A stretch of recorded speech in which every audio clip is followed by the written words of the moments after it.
creating and managing assignments and discussions in Blackboard as part of the second webinar. Um, and we're going to start out with, I think, I don't know, welcome, definitely from me, and I'm introducing myself. You are also welcome to say who you are in the chat if you want to. Rather than having everyone unmute and go around and introduce, please say a little bit about what you're teaching, maybe what your familiarity is with Blackboard. If you'd like to, put it right in the chat. Um, I'd also like to say that my presentation style, I'm going to talk about and kind of walk through things like Stacy just did, but also it's very helpful to me if you have questions. You're welcome to unmute and ask your question if something wasn't clear or you want me to do something again. Or if you have a follow-up question, or you can put that in the chat, and that's helpful to me as I'm presenting to know what you want more information about. I'll give a brief overview of today's session on the slides with our objectives, and then I'll stop sharing these slides and go into the Sandbox course on Blackboard. So we're gonna kind of have three main chunks of time today in the session. The first thing that I'm gonna show you is how to create assignments in Blackboard. So I'll show you how to add an assignment, set due dates and point values for the assignment, how to use the assignment submission types, as well as what that will look like for you when you receive different assignment types as an instructor. And then I'll talk a little bit about providing feedback and grading assignments in that first chunk of time. The next thing that I'll talk about is creating discussions. And so as part of that, I will talk about adding a discussion board to the content area. How do you do that? How do you set up discussion forums? And then also, I would invite conversation and thoughts about encouraging student participation. I'll give you a few suggestions from what I do in my course, but this is a lot of the teaching alongside the technology part. And so I hope that those in the group have some ideas too about how to encourage student participation in online courses. So maybe new ideas I haven't even thought of myself. And then we'll talk a little bit about grading discussions in that next chunk of time. And then the final chunk will be about managing assignments and discussions. And this includes a little bit about how to monitor student submissions, provide timely feedback, and then a little tiny bit about the grade book. But the third webinar is going to focus on the grade book, so I won't talk too much about the grade book. And then we'll have some time for question and answers at the end. All right, so here's my Sandbox course. And the first thing that I'm going to do is I'm going to show you how to add an assignment. And I want to point out that in my course, you can see that I have modules like Stacy had in hers. And I also have this folder at the top that says assignments. One thing that I like to do in my online courses is create a folder that has all the assignments in it. And then I also put the assignment into each module where it's due.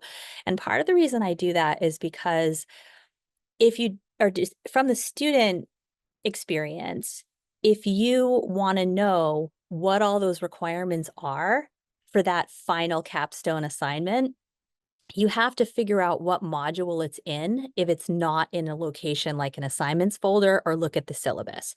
So I've found that this can be helpful for students in getting a chance to see all of their assignments together in one folder, where if they want to preview that or look forward to what they're going to need to be working toward over a semester-long assignment, it's all right in there. And so I can also show you how you can make a link here as well as in a module so that you can have the assignment in both places. So first of all, you can see I have a couple of assignments right here already, and I'm going to show you how to add a new assignment. And like Stacy showed you, you can find a purple bar where you want to have it in the sequence. So you want to make sure you're not selecting down here because this would be outside your folder. But you'd want to put it either after this assignment or between these two or up here under assignments. And if you click there, you have a few options. You can create something, you can copy content, and then there are a few other options I'm not going to get into here. If you want to take an assignment from a previous course, you can choose copy content, and it will let you go into a previous course and select the assignment that you want to transfer over. And when you do that, you have to make sure that you just go in and check and change any due dates or updates to the assignment so that it will carry over the due dates from the previous semester. So that's one option. The other is to create a new assignment. So if you click create, you can see that under the course content items, these will be familiar because Stacy just showed you how to add some of these things. But when you scroll down, you also have this little menu of assessments. And in here is the choice assignment. And you want to choose from this so that you have grading options because these pieces will have some grading options with them. So if I click assignment, then what I'm going to do is add the instructions for my assignment into this. So you can choose to do this just with text. So you can say, upload your assignment here. Probably you want to put more instructions than that. You also can use the attachment option to attach a file that might be a Word document or a PDF that has all the instructions for your assignment. So that is an opportunity as well for you to put your assignment here. So you have all these toolbar options that you have when you add something else. You click save. And then just like with adding an item, you want to make sure you give this a title. And you want to make sure that when you're done with it, you change it to visible to students because the default is that this is not visible to students until you make it visible. So the next thing I'm going to show you is how to set the due date and the point value for the assignment. So you can see that you have this frame over here on the right, and you can see that the due date automatically sets up for tomorrow. If you click on this link here, then you get a calendar and you can choose the specific date and time that you want this to be due, or you can choose an option like no due date if you don't want it to have a set due date. So go ahead and make this due next week. You have a few other options in here as well. If you want to prohibit late submissions, you can select that. Sometimes if an assignment is not worth a lot of points, or if it really is important for the students to do it at the time when I assign it and it wouldn't be very valuable to them beyond that time, I might prohibit late submissions on it. I don't use this option very often. You can also have prohibit new attempts after a due date, and so forth. So this is the assignment settings, and we clicked on it to get to the due date. But if you scroll down, you have some other options that are going to be including how to set up how many points or what percentage this is worth. This option here is if you want to let students know this is a formative assessment. The default is that it's not, that it's a summative assessment. I did do a little video about this that you could watch at another time if you're interested about formative assessments. Then what you can do down here is set the total number of points, and you can also choose if you're going to use points or if you'd prefer to use percentage, just mark this as complete, incomplete, or assign a letter grade for the assignment. So let's say it's a 10-point assignment. You can also decide if you want to allow multiple attempts. The default is just one attempt. Sometimes students will email me because they've submitted something and it's the wrong thing that they intended to submit. And so if you were to change this attempts allowed to 2, for example, then you might not have to deal with emails and clearing attempts if you don't want to do that, because students would at least have one additional try to submit what they wanted to. That's up to you. The default is 1. And then you have some other assignment options down here. I won't go into them right now, but you're welcome to ask questions if you have any questions about these. The last thing that I did want to show you is if you use a rubric, you can add it right down here. So when you click Add Grading Rubric, you'll see that you have a few options. You can either create an entirely new rubric from scratch. You can generate a rubric using the generative AI tools that are embedded in Blackboard, or you can select a rubric that you've used somewhere else in the course and add that to the assignment. If you choose to add one of the rubrics, it will also ask you about reconciling the point total in the rubric to the maximum points allowed that you entered here for the assignment, if it's a points rubric. So it will check that for you to make sure that the rubric and the points are matching up. When you've done all those pieces, you can go ahead and save. And then if you've made this visible and you've put in all your instructions, your assignment is all set. And then we can see it here. Okay. Then I can show you the if you wanted to have that be due in module 1 and you wanted to have it here as well, you could just find the purple spot. Remember, not outside the folder, but right inside, that you wanted to add it. When you click Create, you'll choose Link, and then you go to Course Link, and you're going to choose Assessments, All Types, Search, and there you're going to find the assignment that you created, and you click Submit, and it's basically a copy location so that from both spots, the student could get to where they need to submit that assignment. The next thing I'll show you is in the student preview, how to, the different submission types, what students are going to have options for how they are going to submit. So if I go into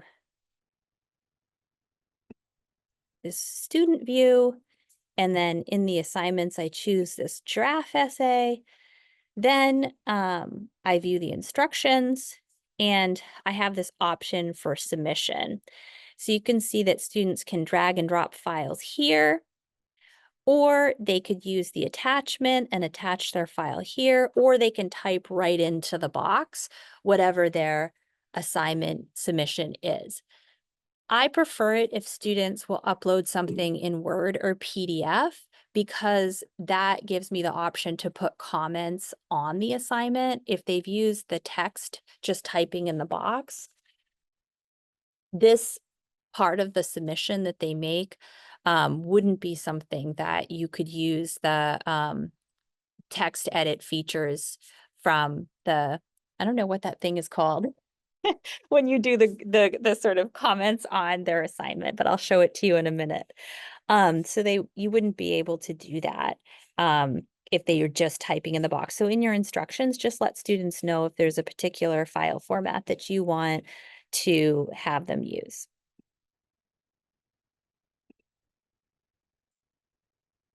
Okay, so then if I go back out of here, just discard that.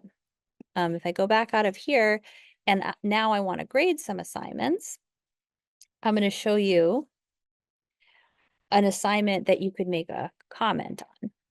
So if I go into my grade book, then I can see this one that I submitted. Hopefully, here we go.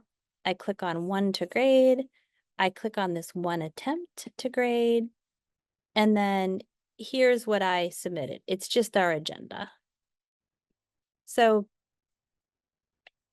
because this was a Word document, there are these options to use the comments features, to put in text boxes and things like that when you're providing feedback to students. Um, so you can do this. Um, Also, you'll have a narrative comment box here on the right for overall feedback to the student. And if you had a rubric, it would show up right here. I just did this really quickly because I had something uploaded that I thought I was going to look at, but so this one doesn't have the rubric. If there's no rubric associated with it, you can go ahead and type in a point total for the assignment. If there is a rubric, you can type in the points for the assignment, but if you do that, it'll show up as an override. When a rubric has been attached for the assignment, Blackboard expects you to use the rubric to grade the assignment. And so the way that the gradebook will work is for it to look graded and not as an override grade. You would have to click through the rubric, if that makes sense, and score the student on the rubric. Okay, so we can go ahead and score this. Okay, and then post the grade. And the next thing that I'm going to do is show you how to create a discussion. Um, so we're going to go back out to the main content of the course. And in order to create a discussion, you'll want to choose a module where you want to have that discussion. Click Create. And then you scroll down to this participation engagement and you choose discussion. You can put instructions.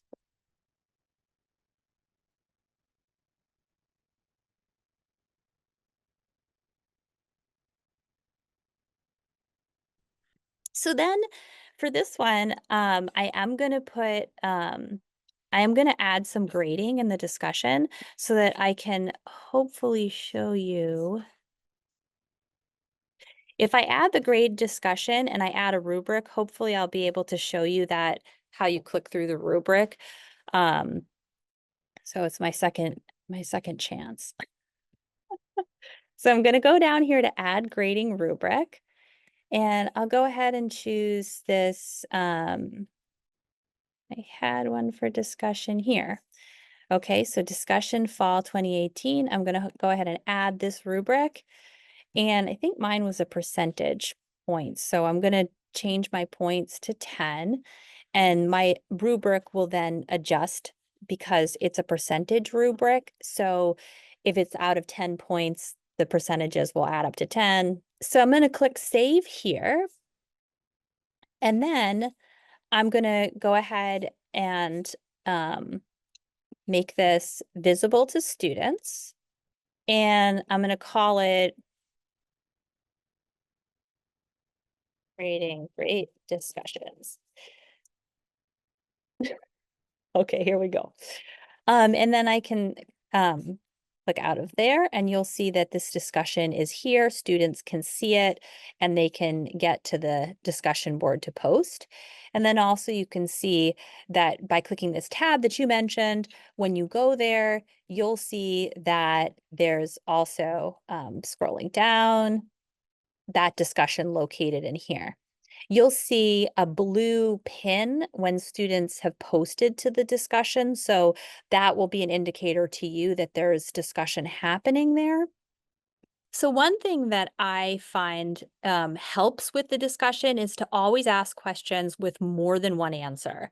And I think that I've done discussion boards for 15 years, and it's taken me many years to figure out which discussion questions tend to generate more than one answer. So for example, if I say, watch this video and point out the ways that the teacher differentiated instruction, then I might get some duplicate answers, and the first and second and third people are noticing something original. By the time I get to the fourth, fifth, and sixth post, they're kind of repeating some of the things. So a lot of times I'll try to ask questions, I'm in education, about students' own classrooms. And then what that does is it gets them putting their own practical examples in the discussion board, which are really original because it's their students, their classroom, their assignment. And the students have commented in feedback on the class that those discussion boards were really valuable to them because they got additional ideas for practice there. So that can be good. Or you can post something like how to solve a problem, right? So, um, you know, how would you here's a scenario, how would you go about addressing this scenario? So then students might have different types of answers to it. Or another thing I'll do is have them post something for critique. Like I'll have them create a rubric, and then they have to say what it's for, a tool they're creating, and then they have to give each other feedback. And I might give them specific questions to consider when providing feedback on each other's rubrics. So those have tended to produce some good discussion. I'd also say consider instructor participation, and also communicate about it to the students, because what I've found is that if I'm doing a rubric critique, I'll let them know. I will comment at the end after everybody critiques each other's rubric, because if I post at the beginning, my concern is that they're going to think that I have some authority on noticing what needs to be revised in the next draft of the rubric. Whereas in other discussions, I might post earlier and tell them, oh, this research actually, you know, says what you're saying. And I might kind of post that, or, consider adding this, or tell me more about that. So I might kind of push the discussion forward on a different type of question earlier in the discussion board. Or you might let students know that you're going to do a summary comment, right? Instead of doing comments to students individually.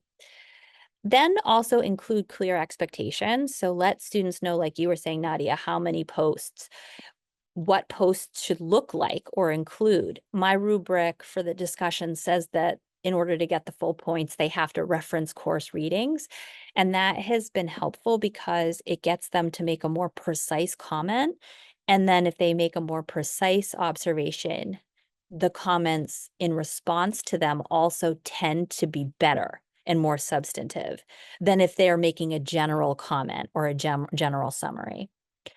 Um, you can also tell them what their response comments should focus on. So you could say, when you respond to each other's rubrics, consider whether or not the rubric promotes equity. Consider whether or not the rubric has well-defined performance definitions. So give them some really specific things in their follow-up comments that they should be looking for in each other's posts. Or, you know, anyway, I have another example of that, but I will go into it. It's more education based. I don't know if everyone's in education. Consider a window for participation. So a lot of times if I put just the end date for the discussion, like it ends on Monday, a lot of the posts are Monday afternoon. And that doesn't leave a lot of time for people to read each other's posts and to think about them and put a really good answer. So one thing that I do is I say an initial post by Friday, and then your follow-up posts all completed by Monday. So that means that there's stuff up there for people who come on Saturday and Sunday and Monday morning to respond to. And that's helped the discussion a bit as well. Um, I've also asked for fewer posts so that has helped students to focus more on substance than quantity, but you can do that in different ways.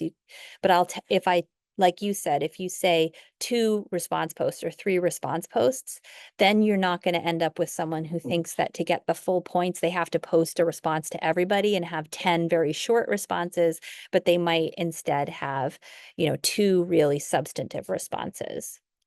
And then you can also add video and audio options. So sometimes I'll have students post in the discussion board a video that they do presenting their idea or presenting a piece of research that they looked at. And so hearing their voice or seeing their face and kind of seeing them click through slides can be a little bit more engaging sometimes in the discussion board than just the written text, which can get kind of fatiguing, I think, for everybody to read all that.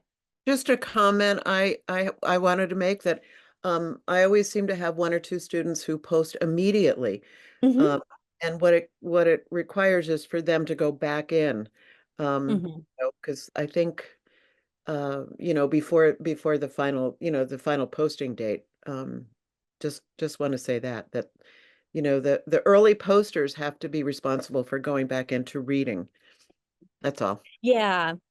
Yeah, and I think that that also is something where like syllabus level expectations are also really good. I've started putting in my syllabus for asynchronous classes that they should still expect they might have to schedule a meeting with me or with classmates for group work because they might go into that course with the expectation that there's no scheduled time that they will ever need to commit any specific scheduled time. So when I've had group assignments, students in asynchronous courses say, "Oh, well, I thought this course was asynchronous. I don't know if I can find time to meet," you know? So, um, and that's kind of a similar thing with the discussion boards is setting up the expectations and saying, you will need to go in twice when there's a discussion board or something Hmm. like that. Okay, that's a good. Melissa, I have a question more about logistics with the discussions. Yep.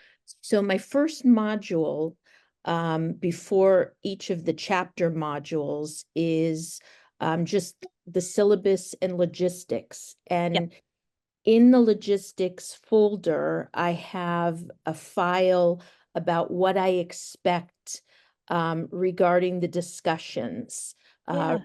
regarding like, how long they should be, what the responses should look like or be focusing on. And then each module, I only have the watch this video and answer these three questions or read this um, two-page document and then answer the following. And the students are asking that I put the instructions not only in the logistics folder, but each time there is a discussion. Yep. Um, is there a place as I'm building the discussion, to put two types of instructions, like one, the general instructions of expectations each week, which never changes, and then the second being what I want them to do that specific particular week, or does it all have to be combined in one under instructions? I think you should be able to upload your file. Let me open it up and show you what I'm thinking, and then you can tell me if you think that that would work for you. Okay. Um, so if I go into this one Mhm. and I edit it,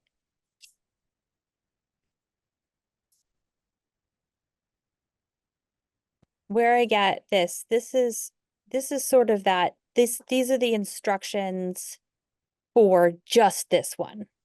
Mhm. Right? So that's an example of what you said, answer this question, read this text. This is kind For of this just specific this week, one. yeah, yeah.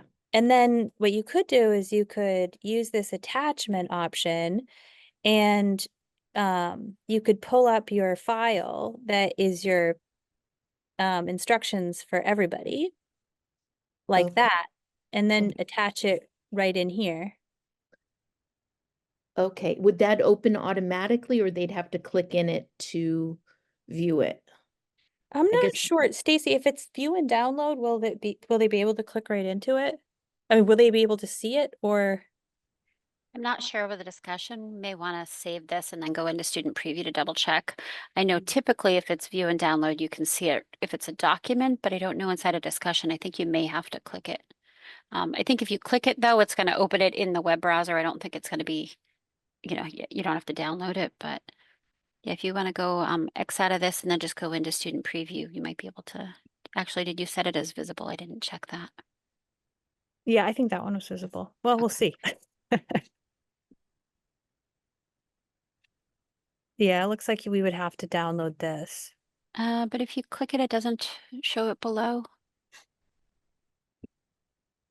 Mm. Doesn't let you click it, huh? Yes, I think because it's inside the discussion, it behaves differently than a typical alter document. would there be another way to do it other than attachments? Or is that the best way, just to, I mean, maybe a hyperlink, like if you had a document elsewhere, either in the course somewhere or in your OneDrive, you could do a hyperlink to it. But again, that would open it elsewhere. It just wouldn't require a download. You know, it would open in another tab or web browser. that would, you know, Another, opening in another tab would be fine, just so they wouldn't have to get out of this module and then go back to the logistics module and then open up the, you know, it. I'm just trying to make it a little easier, straightforward for them. another thought that I had is, depending on how long your instructions are, you could do a screenshot of either your instructions or the instructions That's for an idea. Okay. the specific discussion topic. So you could put the full instructions in as text, and then you could put in a screenshot of the other one. Mhm. Okay, I'll play around with it and see, you know, I might do a few different ways through the course and then just ask them which they like better. Yeah, Yeah. Okay, thank you. that's a great question. Um, all right. Any other questions or comments about the encouraging student participation?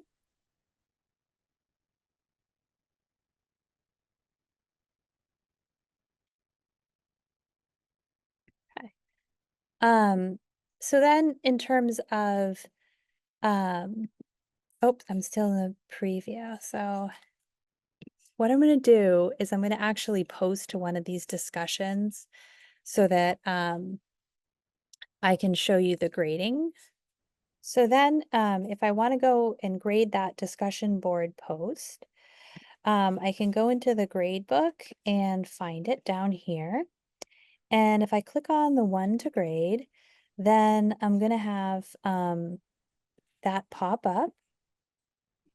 And here you'll see that, remember I had attached a rubric. So this looks a little different. You get this icon, which shows you that there is a rubric for this assignment as opposed to just entering a point value.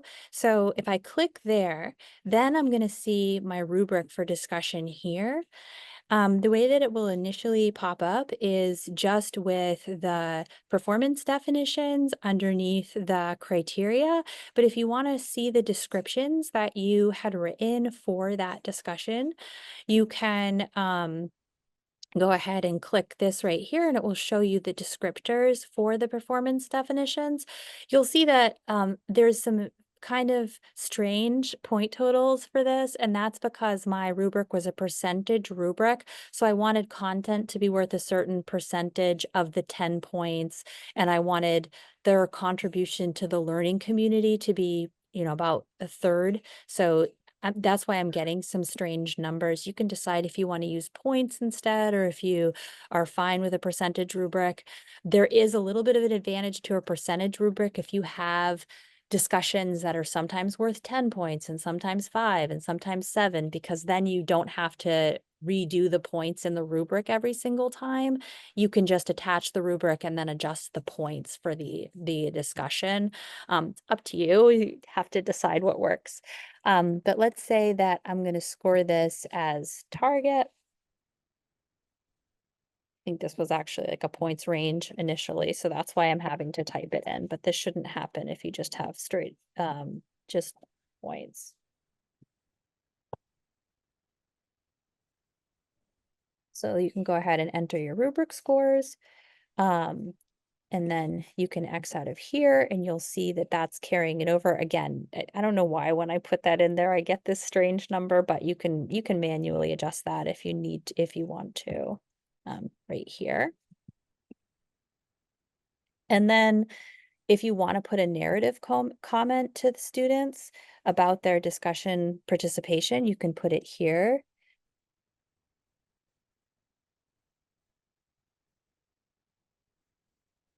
Save that. And then that's it for grading the discussions. You can post the grade here.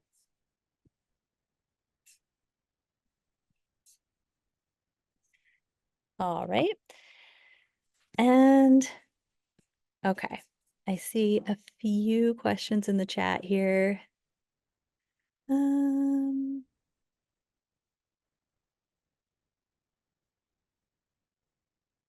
okay, good. So these are comments. These are just comments to follow up. I don't think there was a specific question about those pieces. So the last thing that I want to talk about is managing assignments and discussions. And like I said, I'll speak just very briefly about this because the next webinar will be about the grade book. So I wanted to just show you from the Sandbox course. Sorry. If you're in the content where you're building content, this is kind of where your course will open up. You go into the grade book and you'll see that you have a few different options here in the grade book. And there's an overview, which is going to show you what needs grading or posting. Then there's the gradable items. I usually like to look here. It will tell me for each assignment how many have been submitted and are waiting for grading. And then if that's complete, if I've graded everything there. And now we're seeing nothing to grade because I've graded all of my examples as part of the webinar. But we saw that before, that you would have one, say 1 to grade or 3 to grade or something like that.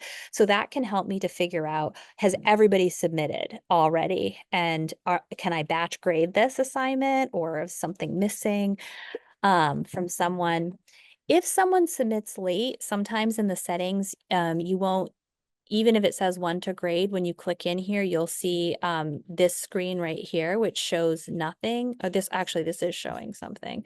But you'll see you'll see sometimes 1 to grade, but then when you click in, you don't see the assignment. If you click on the assignment itself, though, you can usually see the work that the student has submitted if it's late.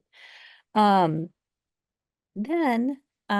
you can click on the grades here, and this will also show you things that you've already posted and have been submitted. The gray boxes are things that haven't been submitted at all.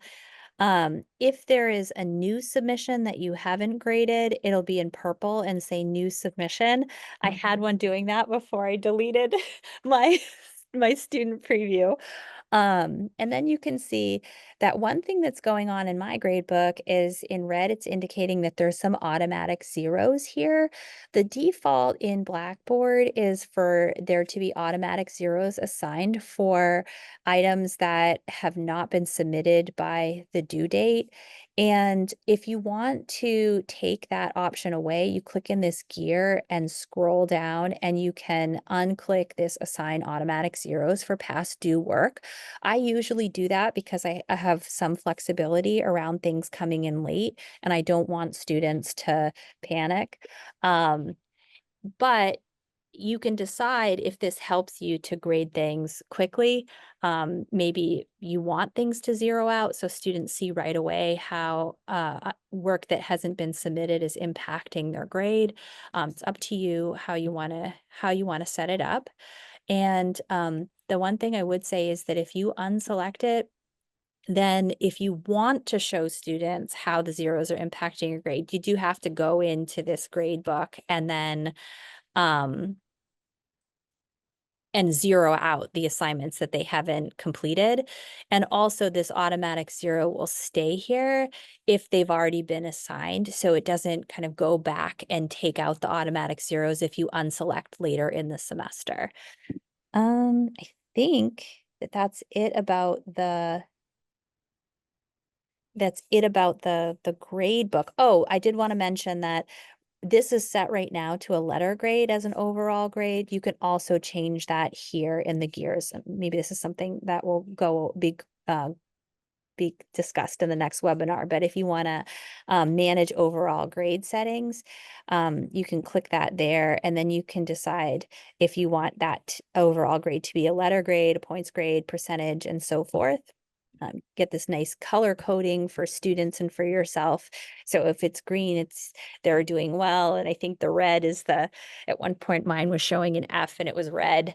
And then for students, they'll get a list of their assignments that they have done, and you'll see a list of their assignments and their grades as well. So the Idea Exchange is basically a suggestion box, I guess, for Blackboard. And you can come in here, search through any of the ones that already exist. So we typically suggest you do that first, because if you're having the problem, probably somebody else has, and may have explained it very well already. So there's no need for you to kind of make a second one, because then it's just diluting the amount of people voting for what you're looking for. So there's a search up here. And it's ones I've looked for, I guess. So needs grading is one they have already implemented. Let me see what, so yeah, you can see they look at them based on how many votes. So here's one that got 350 votes and has already been released. So they are looking at this. If there's anything that you think is kind of missing from the tool, this has kind of been a good way to get your voice heard, I guess. All right, and that is, yeah, it's we can, I think it's on our website, but we can share this out. Just the Anthology Teaching and Learning Exchange. That's how I usually search for it.